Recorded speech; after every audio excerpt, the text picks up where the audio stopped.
मी आत्ता आलेले दुकानातनं आणि हे बघा सकाळी भांडे वगैरे आवरून गेलेले पण किचन ओटा पुसायचा होता तो तसाच आहे. आत्ता पुसून मग स्वयंपाकाला लागायचं आहे. तर चला मी बेसिनची स्वच्छता कोणत्या पद्धतीने करते ते तुमच्यासोबत थोडक्यात शेअर करते. बेसिन कसं स्वच्छ करते मी ते थोडक्यात शेअर करते. आता तुम्ही भरपूर लिक्विड वगैरे वापरू शकता पण मी माझ्या घरात जे साहित्य आहे त्यानं कसं क्लीन करते बेसिन ते थोडक्यात तुमच्यासोबत शेअर करते. आता हे बघू शकता ही भांडी जी आहेत ही अशी सगळीकडे अशी पसरून होती तर मी काय केली एक अशी परात किंवा बुट्टी घ्यायची. आता ही भांडी अशी असली की खूप किचन ओट्यावर पसारा दिसतो बघा. आता ही सगळी अशी भांडी होती सगळी पसरलेली इकडे तिकडं तर केवढा पसारा दिसतो बघा. तर त्याच्यासाठी मी काय केलं सगळी भांडी एका परातीत भरून घेतली. आता भांडी जास्त असली तर मोठी एखादा टप किंवा बुट्टी घेऊ शकता. त्यानंतर खरकट असं काढायचं. ते सकाळी बघा हे असंच ठेवलेलं तर हे सगळं आता भरून घेते. आधी हे सगळं इथलं असं काढून घ्यायचं.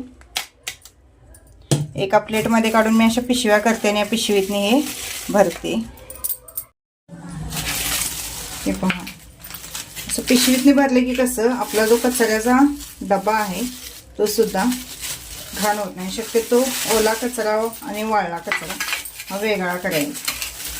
त्यामुळे सुद्धा म्हणजे हे होतं घाण होत नाही कचऱ्याचा डबा. असं बांधून टाकला की अजिबात यातनं बाहेर पडत नाही. चला किचन ओटा आवरून घेऊया. भांडे खाली ठेवते तोपर्यंत. सगळ्यात आधी सगळा पसारा काढून घ्यायचा. जी काही जेवणाची भांडी वगैरे असतील आता ही सकाळची बटाट्याची भाजी वगैरे आमटी आणि थोडीशी हे सगळं काढून घ्यायचं आधी.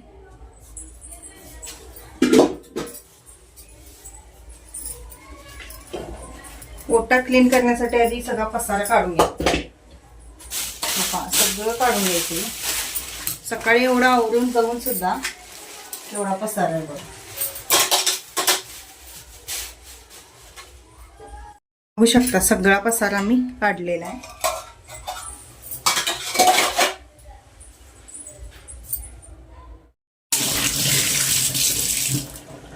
सकाळी किंवा संध्याकाळी एक टाइम किचन ओटा धुवून घ्यायचा पाण्याने. पण मी काही धुवून आता घेणार नाही. सकाळी पण मी धुतलेलं नाही खरं माझा किचन ओटा एवढा काही घाण झालेला नाही. धुवून घेणार नाही आणि मला अजून स्वयंपाक बनवायचा. स्वयंपाक जर झाला असता तर मग मी धुवून घेतला असता.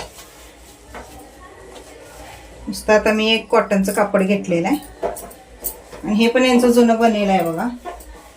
अशी बनेलं वगैरे असतात कॉटनची तर मी ती टाकत नाही.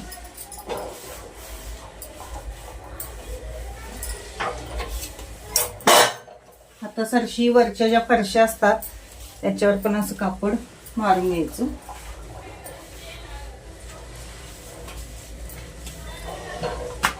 त्यानंतर पूर्ण असं सगळं क्लिनिंग करून घ्यायचं. 5 ते 10 मिनिटात क्लीन होतं. जास्त काही वेळ पण लागत नाही.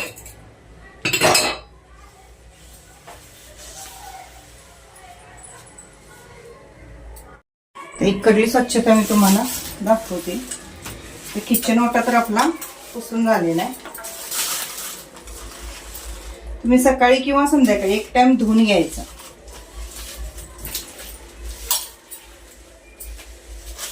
खूप काही लिक्विड वापरायचं किंवा असं काय त्यानंच क्लीन होतं असं काय नसतं. आहे त्या घरातल्या साहित्यामधून सुद्धा आपल्याला स्वच्छता ठेवता येते. खूप महागडी केमिकल वापरून धुतल्यावरच स्वच्छ राहतं असं काही नाहीये.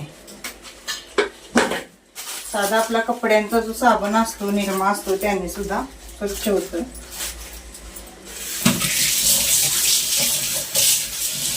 फक्त स्वच्छता वेळच्या वेळी केली पाहिजे.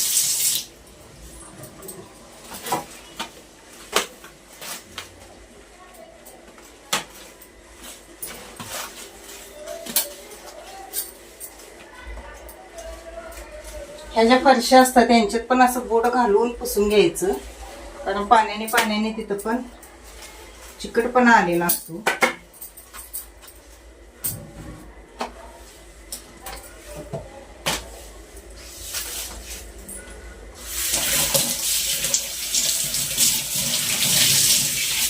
त्यानंतर हातासारखी वरची चावी पण आपण क्लीन करायची.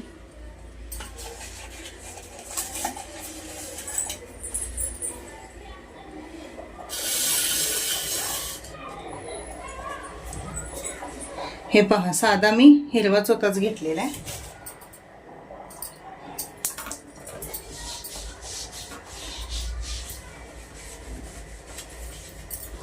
लगेच क्लीन होते चावी पण, त्याला सारखं सारखं तुम्ही जर घासला तर लगेच क्लीन होते.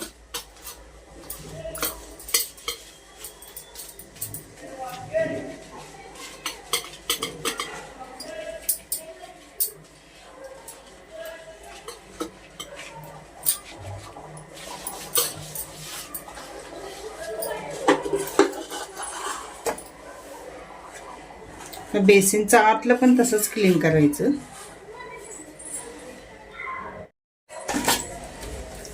बेसिन आतनं पण आता मी हिरव्या चोथ्यानेच तुम्हाला घासून दाखवते.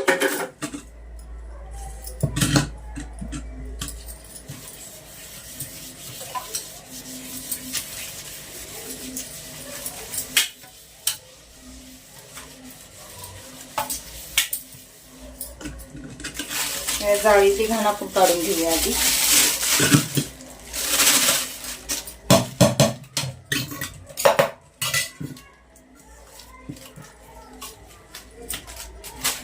हे सगळं आतनं क्लीन करायचं, आतनं घासायचं व्यवस्थित. त्यानंतर ही जी जाळी असते, 2 जाळ्या बसवायच्या असल्या, जास्त करून घाण आत अडकून बसत नाही. बारीक सारी घाण सुद्धा ही मेन जाळी असते बघा, ही जाळी मेन असते. असली जाळी बसवायची. 60-70 रुपयाला येते ही जाळी, पण खूप उपयोगाची असते. चहा पावडर सुद्धा ह्याच्यातनं खाली बेसिनमध्ये जात नाही आणि त्यामुळे वास, आपल्या घरामध्ये दुर्गंध वगैरे येत नाही, झुरळ परत हे होत नाही, घुंगुरट्या वगैरे होत नाही. वास एवढंच जरी तुम्ही रोजच्या रोज क्लीन केलासा तरी सुद्धा खूप छान.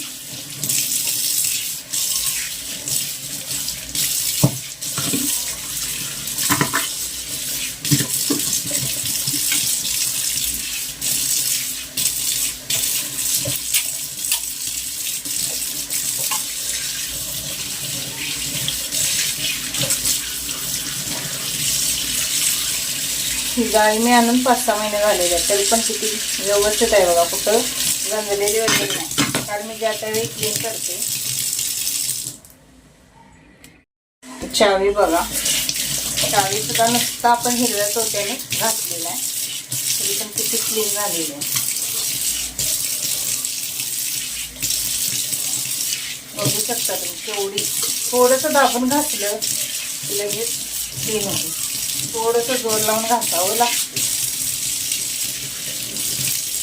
आणि असं एखादा वायपर ठेवायचा, हे सगळं पाणी आपल्याला व्यवस्थित काढता येते.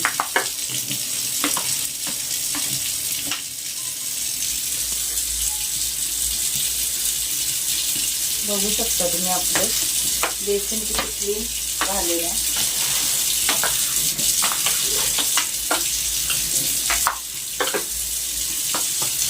पंधरा ते 20 मिनिटात सगळं क्लिनिंग झालं. मग त्याला लगेच वायपर पण धुवायचा. ह्यानं पाणी वाढल्यामुळे काय होतं, इथं थोडं चिकटपणा येतो, तो काढायचा आपण. असं 1-4-5 दिवसातनं चोथ्यानं घातला तरी पण चालते.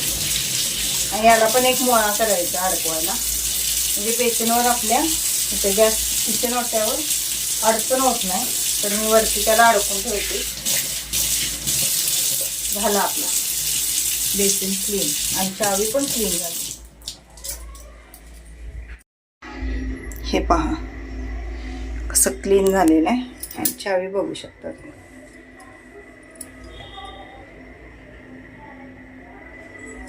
कुठलंही लिक्विड नाही, काय नाही, फक्त कपड्याचा जो साबण असतो त्याने मी क्लीन केलेलं आहे सगळं. बघू शकता तुम्ही किती क्लीन झालेलं आहे. आणि कायम असं किचन ओट्यावर ओम स्वस्तिक काढायचं हळदी कुंकवाने.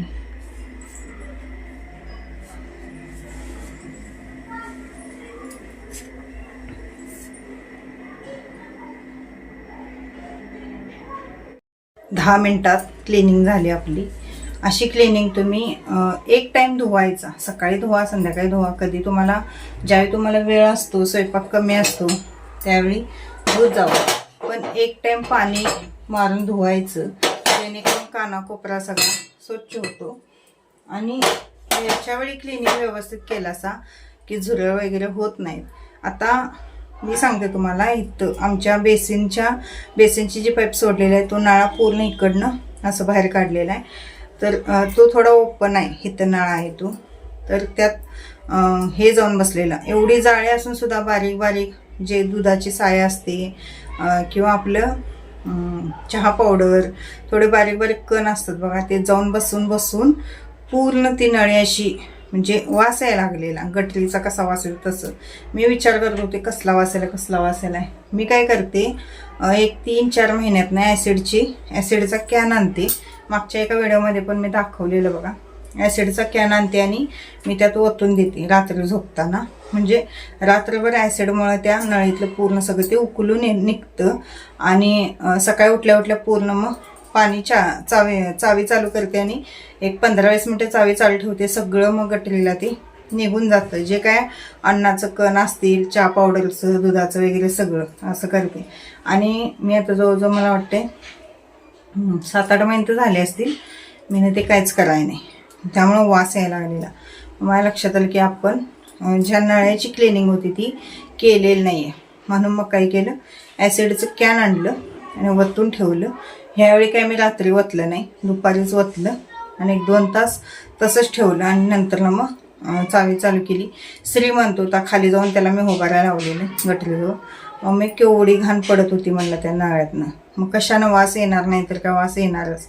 जर तुमच्या घरामध्ये पण असा ओपन नळा जर असेल तर तुम्ही कॅन ओतून ठेवायचं. त्यात एक 4-5 महिन्यातनं ॲसिडचं कॅन ओतायचं, म्हणजे वास अजिबात घरामध्ये येत नाही. आणि ते ओतल्यापासून झुरळ पण गायब आहेत बघा, म्हणजे त्यालाच झुरळ झालेली.